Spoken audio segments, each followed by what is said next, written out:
Merry Christmas.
Distinguished members of the Board of Directors, our Commencement speaker, Honorable Francisco Isco Moreno Dumagoso, Mayor of the City of Manila, our hospital administrators, department heads, respected doctors and mentors, proud parents and families, our graduating residents and fellow, ladies and gentlemen, good morning and welcome to the 44th Residence Graduation Ceremonies of the Chinese General Hospital and Medical Center.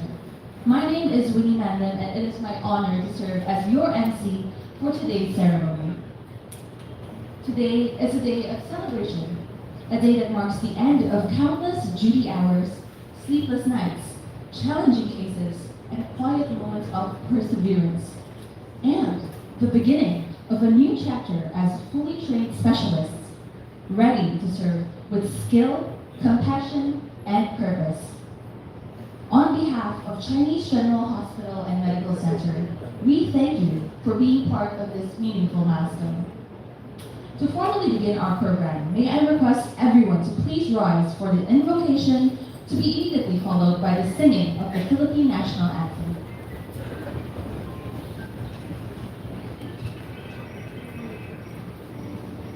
Let's bow our heads and place ourselves in the presence of the Lord.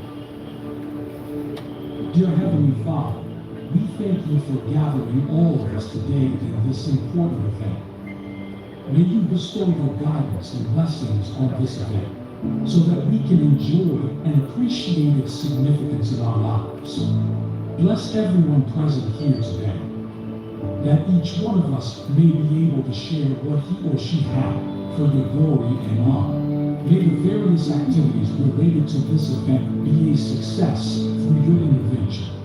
We ask all of these in your name. Amen.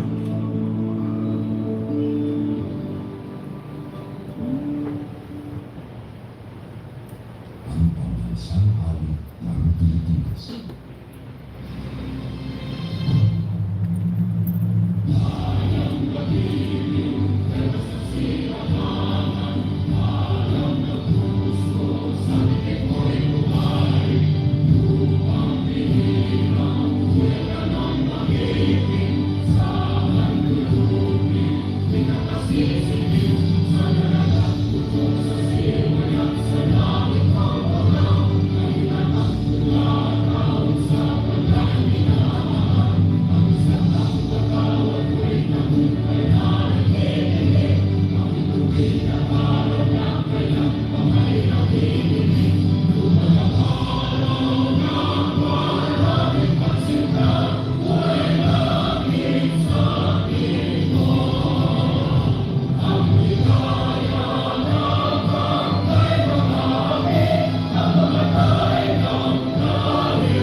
Thank you. You may now be seated.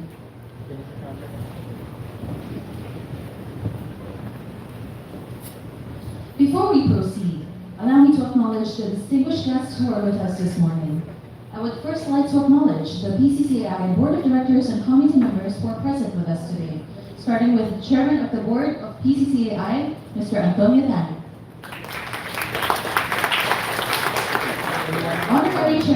Executive Committee Chairman, Dr. Benito Boyopin. Executive Vice Chairman, President and CEO, Mr. Kelly Sia. Vice Chairman, Mr. Alberto Tanli. We also have with us our Medical Director, Dr. Samuel Ang.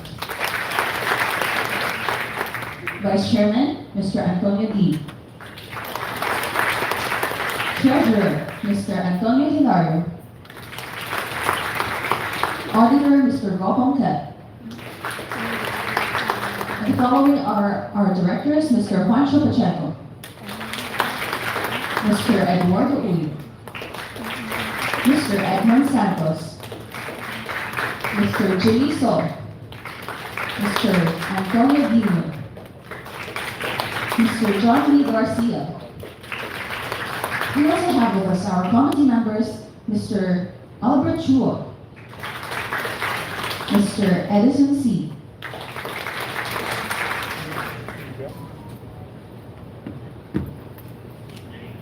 We would also like to acknowledge the presence of our commencement speaker, the Honorable Francisco Isco Moreno Domagoso, the Mayor of the City of Manila. Thank you very, very much for gracing us with your presence. Also, we have here with us our various department heads, department chairs, our doctors, our training consultants, and members of the medical staff. Thank you very much for being here today. Your guidance and mentorship have been instrumental in the training of our graduates. And now, let's give them a warm round of applause. To formally welcome everyone to today's celebration, may we now call on the Medical Director of Chinese General Hospital and Medical Center, Dr. Samuel Ang, for the welcome remarks.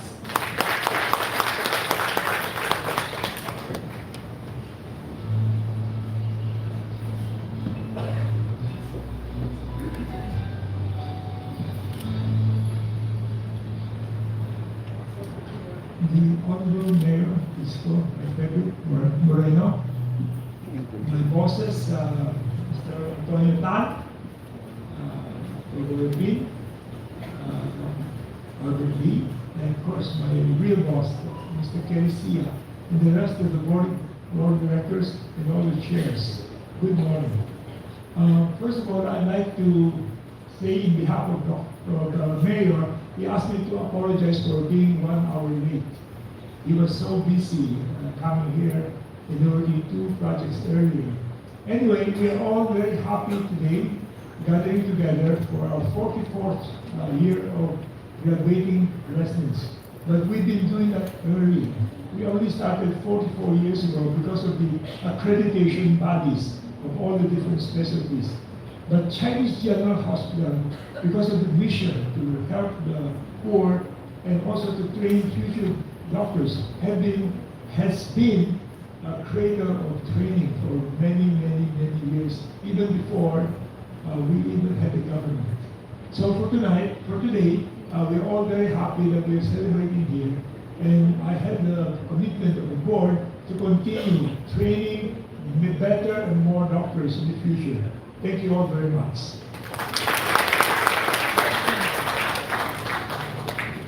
Thank you very much, Dr. Ang. At this time, may we call on the President and CEO of Chinese General Hospital and Medical Center, Mr. Kelly Sia, to deliver his inspirational message.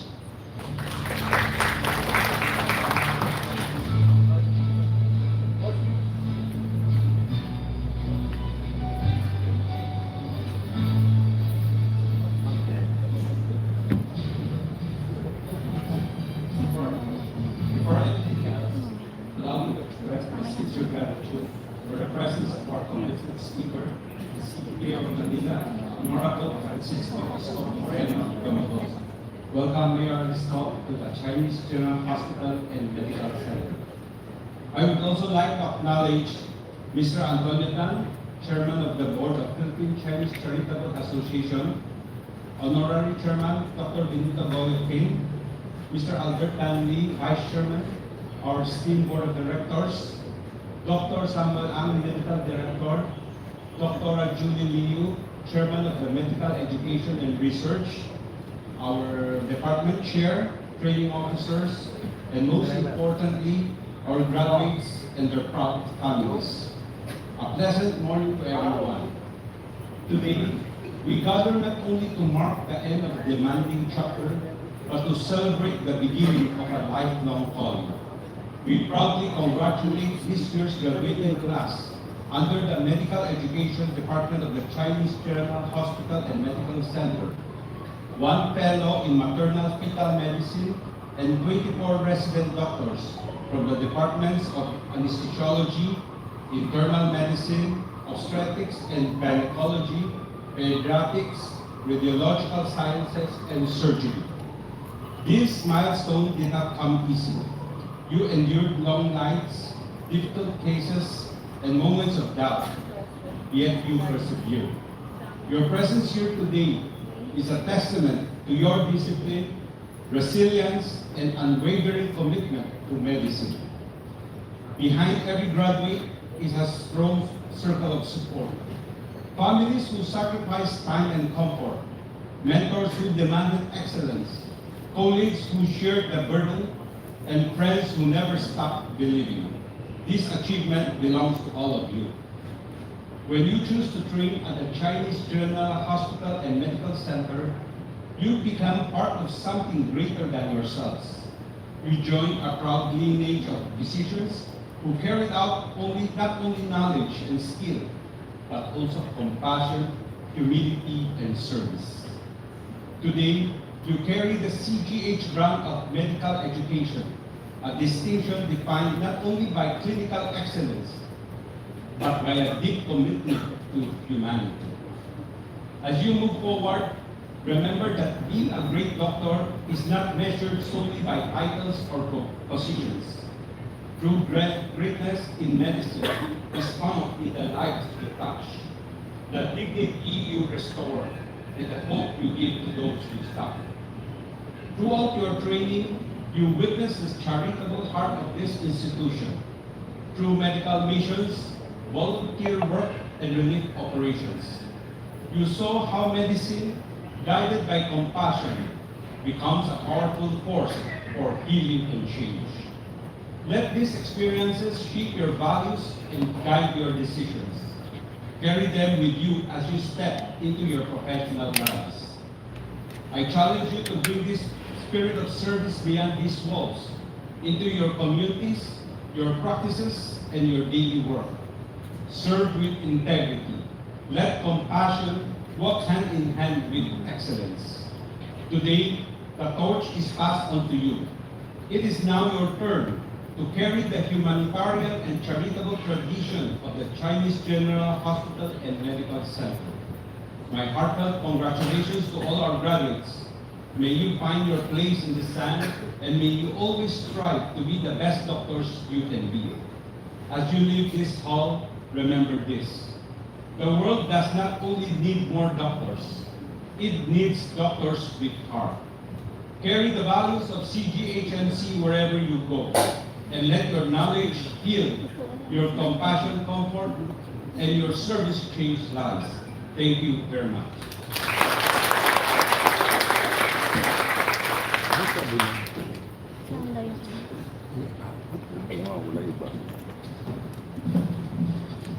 Thank you, President Sia, for your inspiring words. May we now call on the Chairman of the Board of PCCAI, the owner and operator of Chinese General Hospital and Medical Center, Mr. Antonio Tan, to share his inspirational message.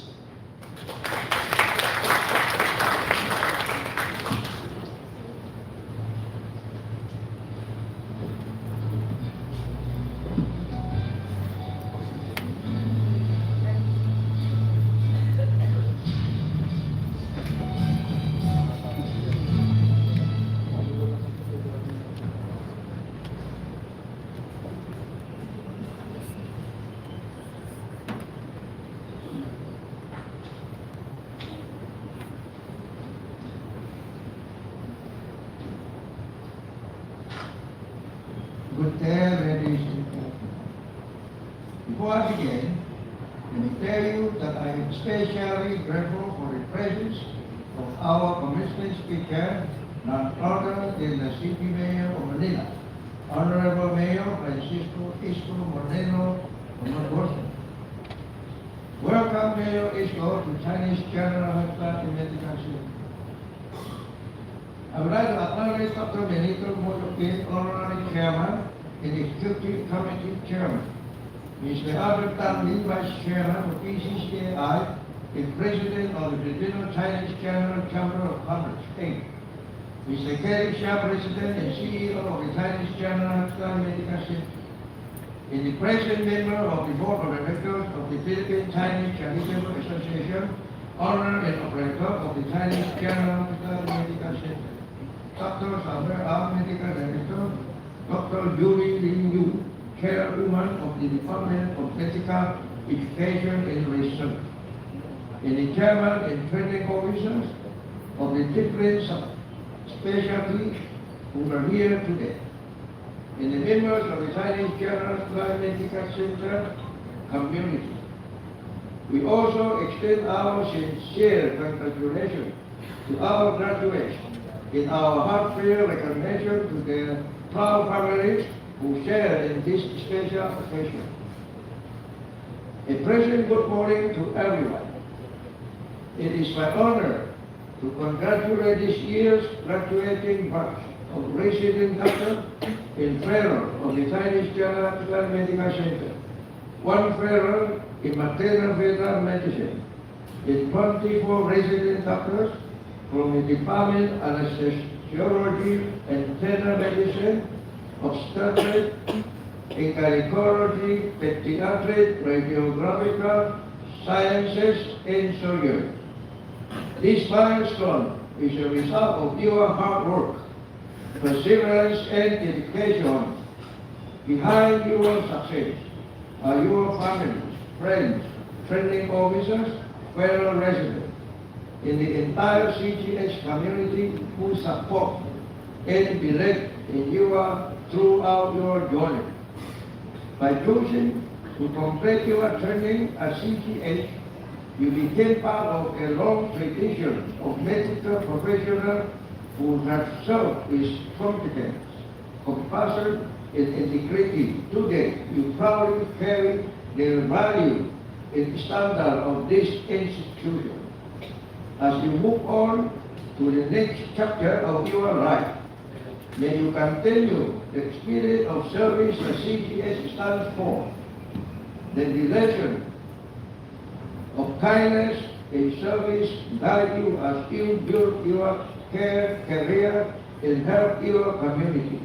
Once again, congratulations to our graduates. We wish you success, fulfillment, and purpose as you move forward in your medical profession. Congratulations again, once again, and Merry Christmas to everyone.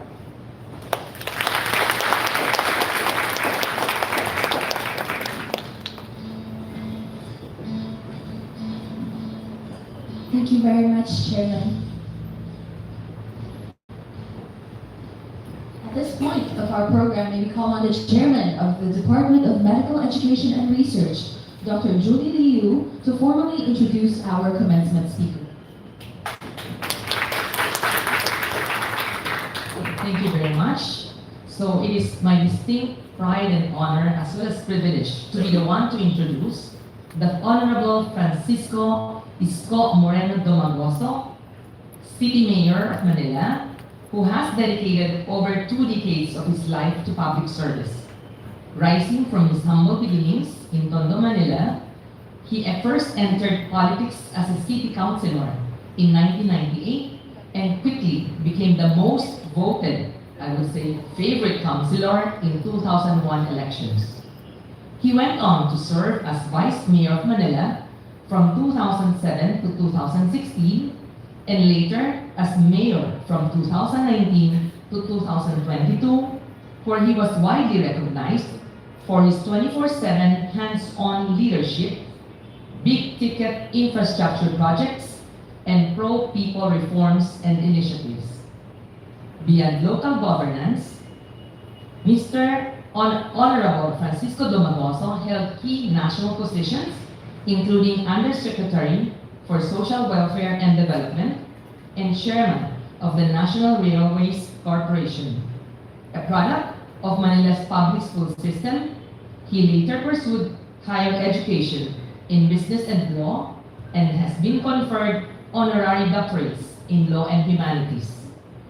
Honorable Domagoso also sharpened his leadership skills abroad through executive programs at Harvard and Oxford universities. Colleagues, friends, board of directors, let us all welcome the Honorable Francisco Isko Moreno Domagoso.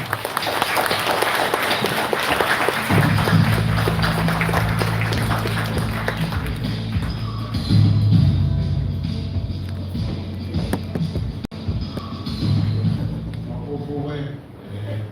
Maraming salamat sa ating tagapagpakilala. Sa mga magulang, I think mas excited kayo sa mga anak ninyo. Napakahirap maging doktor. 10 years, minimum, of your life, at least more. Sabi sa mga, more daw. To our Philippine-Chinese Charitable Association Chairman of the Board, Antonio Tan, Dr. Benito Goyopin, Honorary Chairman, Executive Committee Chairman, and Mr. Kelly Sia, our President, CEO, and Executive Vice Chairman, members of the boards, and the department, kanya-kanyang specialty, again, parents, and your graduates. Good morning. Alam po ninyo, isa sa pinakamalaking hamon ng ating pamahalaan o ng ating mamamayan ay pagkakasakit ng tao. It's a very expensive thing for the government to really invest. Until such time our people or individuals, for that matter, will create some good habits, I mean health-wise. We as government, whether national or local, must continue to invest in our health.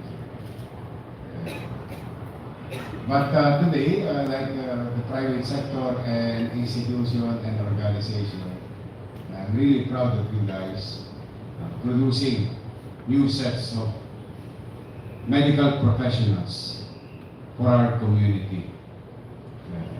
Kami po sa pamahalaan lungsod ng Maynila, under my watch, I can only speak for myself on what I believe and where I'm going to invest. Your city government, since July 1, and I assume today's due Monday, and thanks to you, meron man taga Manila rito, giving me a chance to be back in public service. Brought back a policy that will address MBN. Yun lang. Yung malaking portion na maliit na resources ng pamahalaan will invest in MBN. And what is MBN? MBN stands for Minimum Basic Needs. And this is education, healthcare, excuse me, healthcare, housing, and jobs. These are four basic needs that I believe if we invest, nakapagpapataas ng antas ng pamumuhay ng tao. Ang pamilya may matino, maayos na masisilungan. Ang tatay may magulang, ina o tatay o magulang for that matter, may mapapasukang trabaho. Ang anak ay may maayos na paaralan. Pag ang pamilya ay nagkasakit, may sandalan siyang pamahalaan. Or mga pasilidad pangkalusugan. Kaya pag tinignan niyo yung inom or ikot ng buhay ng tao, even yung nakaluluwa, halos doon din umiikot araw-araw ang buhay ng mga tao. Sa mundo, hindi lang sa Pilipinas. It's just that, like, you know, what Magsaysay said, thanks to President Magsaysay, continue to inspire individuals, leaders in their respective jurisdiction, said, those who are blessed in life must have more in love. Kaya naman na kayong mga nakaluluwa, at yung mga nakaluluwa, ay pumanatag naman kayo dahil anuman ang inyong kontribusyon bilang responsableng mamamayan para sa ating lokal na pamahalaan ay masinop at epesyente nating ginagasta. Huwag kayong mag-alala. Kung na problema kayo sa flood control sa Maynila, nagka-flood ng hospital. Dahil the city of Manila, and I challenge anyone, literally, face bravely, continue to address healthcare by creating the largest local government in the entire country providing healthcare. We just launched the 7th hospital in Baseco. The only hospital in this country that addresses only one barangay. Can you imagine? Ito yung barangay sa buong Pilipinas na may sariling presinto, may sariling eskwelahan, may sariling hospital, or what you call Baseco Hospital, which we built during our first term, but was not open in the 3 years of my absence, but recently I opened it. And we are now on track of the accreditation to Department of Health as Level 1 hospital. So it's 7 hospital. Have you heard of any local government? They may have all the, ang maganda lang sa kanila minsan, alam mo, siyempre tumutulo din yung laway ko, no? Naiingit din naman ako. Wow! Ang ganda ng mga building nila. Ang ganda ng mga development nila. But, you know, these are offices. These are, maybe some are residential. How I wish we can have that in Manila. But, Manila is a very old city. The only difference between I as Manileño, us as Manileño, and being proud of it, is that our city, while it is old, it has a lot of story to tell. It has soul. They may have the beauty, but we have our souls. And we continue to address our people through healthcare. 7 hospital, 44 health centers. Kaya, yung mga graduate, pagka may pagkakataon, yan po, dito kayo mananatili sa Chinese o sa private practice. Welcome po kayo sa Manila. You're welcome to the city government public hospital or public healthcare. We need you also. Maybe on your free time. Or kung meron pa kayo available free time.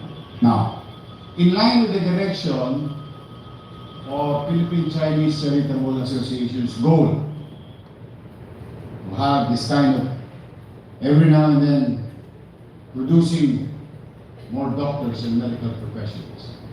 PLF, which the city is funding, has been producing top-notch medical professional, or what you call the allied health sciences. Yung grupo na yun. So nursing, PT, doctors, and so on and so on. And even recently, we continue on the top 10 of the country's board examiners, no? For doctors, nurses, and all other things under the medical field. Now, I have a dream. the same dream that you have. It is very inspiring that our teachers, the dean, and the school, in that institution, been producing quality top-notch graduates. So that's why, before I left, in 2022, as your city mayor, I created a path by law and by funding before I left to create a separate facility dedicated only for allied health or sciences. Mas madali kumain ng pasensya na. Medical school. PLM may top. We are only accepting about 300 individuals because of lack of space. And under the law, pamantasan lusod ng Maynila, hindi pwedeng itaas ang building inside Intramuros. So, delayed ako na lahat. And unfortunately, it was not continued. Now, graduates, parents, maybe your friends, maybe your brothers, later on, or whoever is listening, your city governor, resume my old dream. It's going to be my present dream for the people of Manila. By first quarter of this year, coming year, I will deliver to you the groundbreaking of the Pamantasan Lungsod ng Maynila College of Medicine sa tabi ng bagong ospital ng Maynila. So somewhere, magkatolo tayo, magka-channel tayo. Your goal is a private institution, non-profit institution and organization. Our goal as government, from 300, now your city government will now participate in nation building. Just imagine, local government lang can be part of the nation building approach, which is producing more medical professionals. From 300, we can now accommodate 5,000 students across. Kaya pagka may ikot-ikot ako sa mga paaralan, ngayon, pasensya na kayo na huli ako, I don't mean to, because I made a commitment to build something in that school which I promised 2 months, and it did. Sabi ko, bago magpasko, sigurado tapos siya. Ay nangyari naman kanina na deliver sa kanila. So, but anyway, going back. So that's 5,000. And you're gonna pay for it. You taxpayer.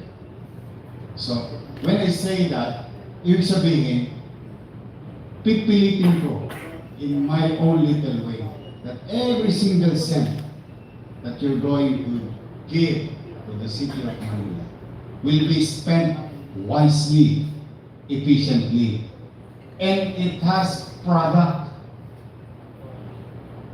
Kumbaga sa halamanan o sa protasal, yung itinanim ninyo, siya namang didiligan ko, at ang bunga ay kapakinabangan ng pangkalahatan. That's the way it is. That's the way it is. It's going to be as long as I'm here. No more lonely nights. I will not leave you. I'll stay for the next 10 years of our lives if you will allow me. Alam mo, kung isa siyempre, pagka meron kang tinitraining, minsan, alam mo, natuto na eh.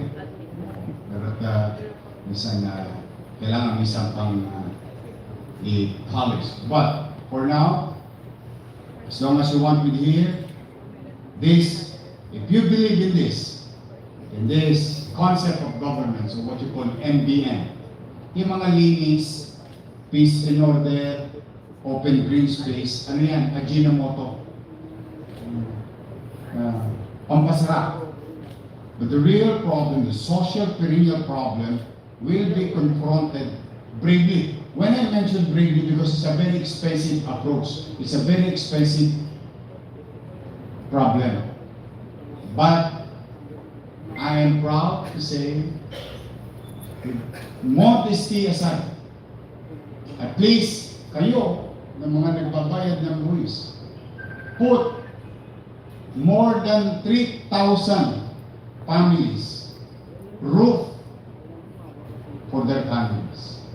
Condominium 1, Condominium 2, Binondominium 1, San Lazaro Residence, San Sebastian Residence, Pedway Residence, Basek Community. Done in a short period of time, at the height of pandemic, so nothing is impossible. I'm sharing all these things because it just so happened, it's speaking today because at least sa mga doktor, mga graduate, sa mga magulang, alam ninyo na ang isa sa pinaka mahalaga, importante, na pupuhunanan ng inyong pamahalaan lungsod ay yung field where you belong. So while you're doing it privately, rest assured, our facility will be a part, if not the best, from the private. That is my commitment. When I buy equipment, I make sure, katulad ba yan ng Chinese General? Katulad ba yan ng Simplux? Katulad ba yan ng Makatimed? Yes, because you deserve better things from your government. You see, I don't know if you heard about a 10-story fully air-conditioned public hospital. Up, CT scan machine, MRI machine, name it, name the brand. We have it there. Baka nga yung ibang private hospital, 3D kami, 4D din. At kami, yung mammogram ko na makina, nung pinatesting ko sa mga ibaba, sabi nila, ang galing, hindi masakit. So, you know, these are the things that when you hear our people. And we have now underground.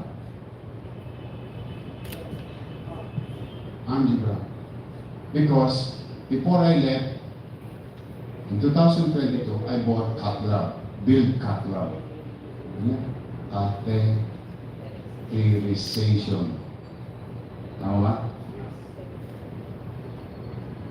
In a matter of few weeks, your city government will now conduct and practice like a Philippine Heart Center. So, angiogram, susunod namin, angioplasty. O baka kalaunan, bumibiyak na rin kami ng puso. We'll never know. But we start with the angiogram. That costs about 50,000-80,000 pesos for any patient. Angioplasty will cost about 500, 300 minimum, 500,000, even up to 1 million pesos. And yung kaya ng mayaman at pasilidad na avail ng mayaman ay nagtatanggap ng kinakapos sa buhay at pareho ng pasilidad ng meron sa makukuha ng nakaluluwag. So, that's why that is our dream and aspiration at level. So, to the graduates, kaya kung minsan, baka gusto ninyo, ma-experience, gusto nyo ba tumibay ang practice ninyo? Sa hospital namin, walang tulugan. Ay, mananawa kayo ng pasyente. But rest assured, not only our facilities, medicines, trainings, I pay properly. I always give to our medical frontliners in our medical institution, medical and non-medical. Anything na nakapaloob sa health center, sa ospital, yan po ang pinaka-respond sa akin. In fact, nitong nakaraang Lunes, paldo-paldo po yung mga yan. because I gave them what is due for them on time, despite of your city government facing at July 1 negative 10.2 billion of commercial obligation, which I'm proud to say, hindi masyadong kabahan, although malayo pa ako, malayo pa yung tatake yung problema, but I'm happy to share it to you that the 10.2 billion, negative 10.2 billion commercial obligation, ito yung tubig, kuryente, si Judith, kilala niyo si Judith? Judith. Hindi pala kilala sa Judith. On my 100th day, it's down by 31%. And by December 30, I will report back again to the people where we are and where we're going and what we have achieved so far. So, now, despite of all those tax trap, it's all about management. It's all about fiscal management. So, we pay very good. Ulitin ko. Welcome po kayo sa Maynila. Nang urot eh. But I'm happy for you. Congratulations. I think of all those nights, traveling time, at paglusong sa maraming beses na baha, I think at least masasabi ninyo sa inyong sarili, nadali ko din. Natapos.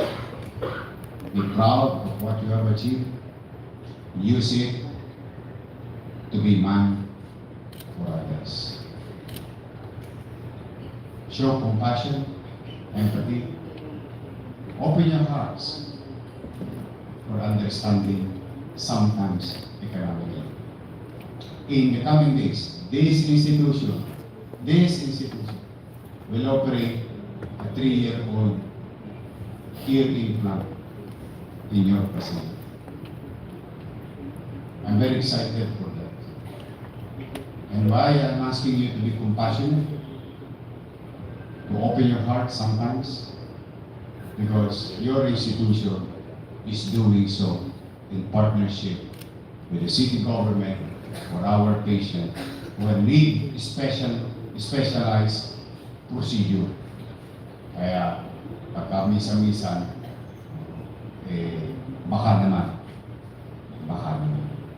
But rest assured, to sum it up, your city government, paulit-ulit, housing, education, healthcare, and jobs. Jobs by doing ease of doing business policy in the city. We grew by positive 10.5%.